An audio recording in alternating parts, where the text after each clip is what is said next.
Halo, selamat pagi. Balik lagi bersama saya, Angga Nursianto, yang akan menemani Anda selama 10 menit ke depan. Topik kali ini yang akan kita bahas yaitu dugaan awal mula virus corona. Virus corona menjadi satu virus yang mencekam keberadaannya. Kasus pertama yang dilaporkan terjadi pada tahun lalu, bulan Desember di Wuhan, ibu kota provinsi Hubei, Cina. Titik awal mula tersebut diduga berasal dari pasar hewan Wuhan. Dikutip dari tribunnews.com, pada Sabtu 25 Januari 2020, virus corona mewakili berbagai macam virus yang ada pada hewan yang dalam keadaan tertentu bisa berpindah ke manusia. Kontak dengan daging dari berbagai hewan yang dijual di pasar dinyatakan sebagai kemungkinan penyebab terjadinya infeksi pada manusia.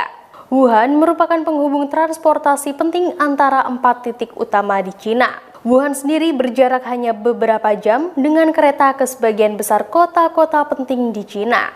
Hal tersebut yang menjadikan Wuhan sebagai pusat utama dalam jalur kereta cepat di Tiongkok.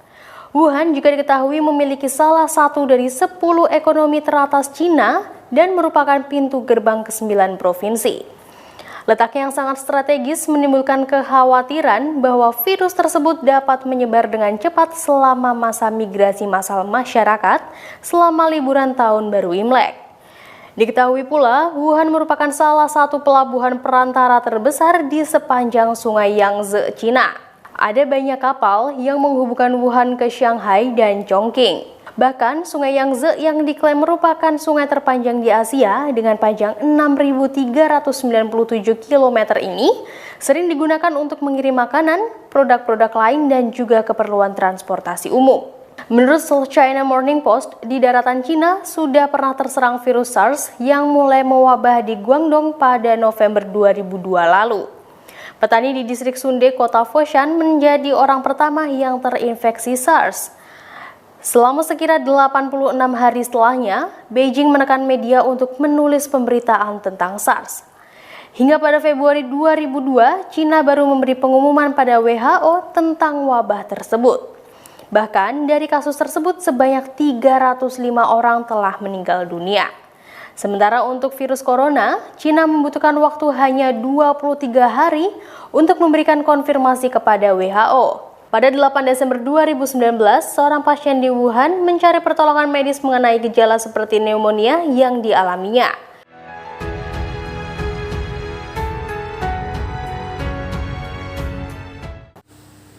Nah, tadi kan sudah dijelaskan awal mula dugaan virus corona. Sekarang saya akan memberikan sedikit tips cara mengantisipasi penyebaran virus corona. Novel coronavirus (nCoV) atau biasa disebut dengan virus corona memiliki bentuk bulat, berdiameter sekitar 100 hingga 120 nanometer. Virus ini dapat menyebar ketika orang yang terinfeksi batuk atau bersin. Virus corona telah dideklarasikan WHO sebagai penyakit menular dan berbahaya. Untuk itu, pencegahan sejak dini sangat dibutuhkan.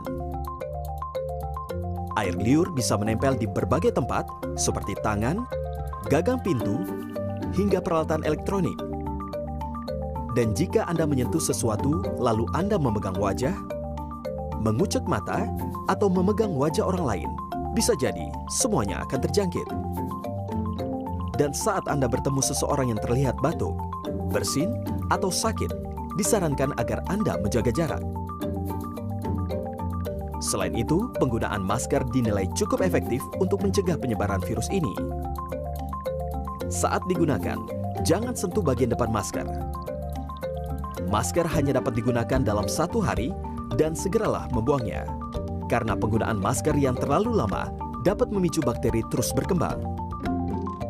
Virus corona dapat menempel pada suatu objek selama 24 jam. Untuk membersihkan, Anda dapat mencucinya dengan sabun. Untuk langkah mencuci tangan, Anda harus mencuci secara menyeluruh dengan sabun. Dimulai dari punggung tangan, sela-sela jari, hingga bawah kuku, kurang lebih selama 20 detik. Selain itu, untuk menghindari terjangkit virus corona, jangan berbagi makanan atau minuman dalam satu tempat. Untuk itu, jangan lupa melakukan olahraga secara teratur agar imun tubuh semakin kuat untuk menghadapi virus. ketika berbagai cara penularan infeksi virus corona telah diketahui. Maka, segera lakukan pencegahan dengan memeriksakan diri ke dokter. Terima kasih, saya Angga Nurlistianto, pamit undur diri. Tetap di rumah, jaga kesehatan. Sampai jumpa. Terima kasih.